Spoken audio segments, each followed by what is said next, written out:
What's going on, everyone? Welcome to the Warehouse Series. So today, if you guys could subscribe to the channel, that'd be great. Discord, link in the description below. What a great community we have going on over there.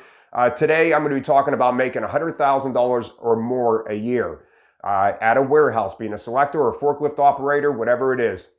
Can it be done? I had someone look at me like I was nuts when I told them that people at our warehouse make beyond that, well beyond that.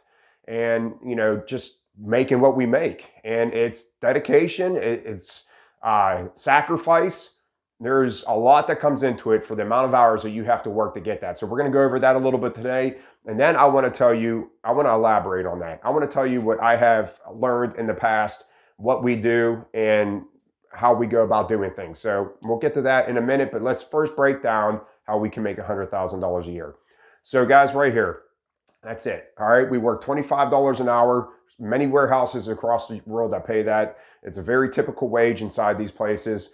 $25 an hour, $37.50 an hour on overtime because we get paid time and a half.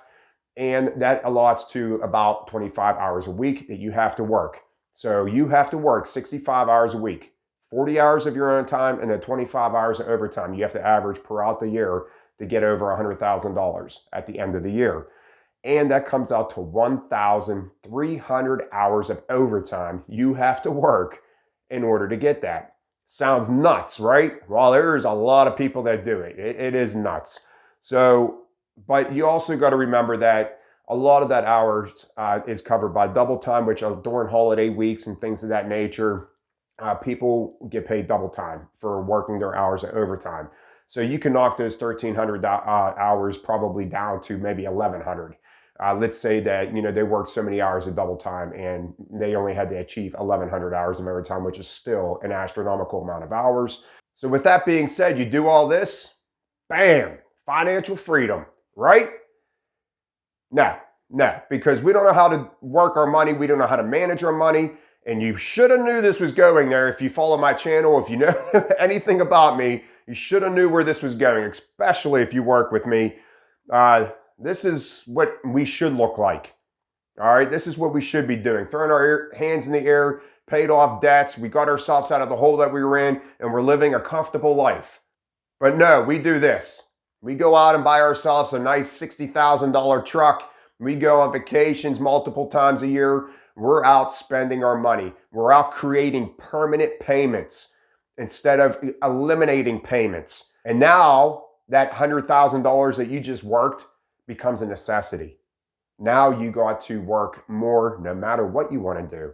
Doesn't matter how tired you are, if you're not feeling good, if your kids have sports stuff that you need to go to, or you have a family function to go to. All that stuff gets pushed over to the side, okay? Because you have to continue working for your permanent payments that you created while you were working that overtime and making $100,000. So now you got to continue to do it year after year.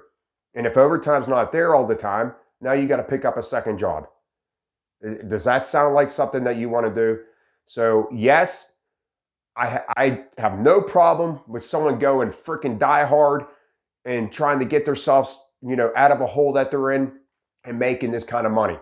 I have no problem. But when you're spending your stuff on this, you get this. And that is an endless cycle of overtime. Endless cycle of overtime, endless cycle of a second job, endless cycle of working. And then after this happens for years, guess what it becomes?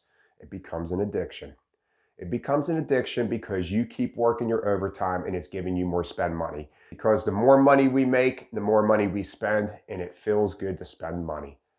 And I promise you, it feels a heck of a lot better when you don't have debts. It feels a heck of a lot better when you don't have to work 1,300 hours of overtime a year to survive because you increased all your spending. I did this, not to this magnitude. I used to work 70 or make around $75,000 a year, and that was 6 years ago. So that was making a lot less than $25 an hour. I put those hours in, 900 hours a year, and I went nowhere. If you follow this channel or follow my previous channel, you know how I feel about this. I went nowhere for almost a decade because I did that. I spent my money and I had the endless cycle of overtime going on, and it never went away. until I decided to do the right things with my money. And now I work 100 to 200 hours a year in overtime. That's it. That's all I work now, because now I have family time. Now I'd rather, hey, Tim, you need to stay overtime? No, I'm going to my daughter's soccer game. I'm going over here to watch my boys do track. Whatever it is, I'm there. I don't care about the overtime anymore, because we are in financial peace at our household. And when I say financial peace, that doesn't mean we don't have any debts. It means we survive just fine. We don't have all the debts that we used to have. We survive just fine. And that feeling is freaking phenomenal. It supersedes any $120,000 a year job that you have working all those hours at a warehouse. I promise you. So what do you want to do? You want to look like that after work, having absolutely zero time in between your working hours from your whatever you're working a day, 12 to 16 hours a day? Do you want to look like this, or do you want to look like this? Do you want to be the person that's at home enjoying life with their family and having that calmness about them that you could tell from people? You could tell just by looking at people that I work with. You could see it in their eyes. They're drained, they're tired, and they don't stop. I don't know what else to say, guys. Like I said, if you work with me, you know exactly how I feel about this, and it is not the correct way of doing things. And this isn't a debt channel, but it definitely correlates for what I'm talking about. I work in a warehouse. This is the warehouse series. But guys, we are horrible with our finances, and this is the endless cycle that you do not want to do. That's all I'm saying. That's it for today. I hope you guys have a great day. Any questions down below, join Discord.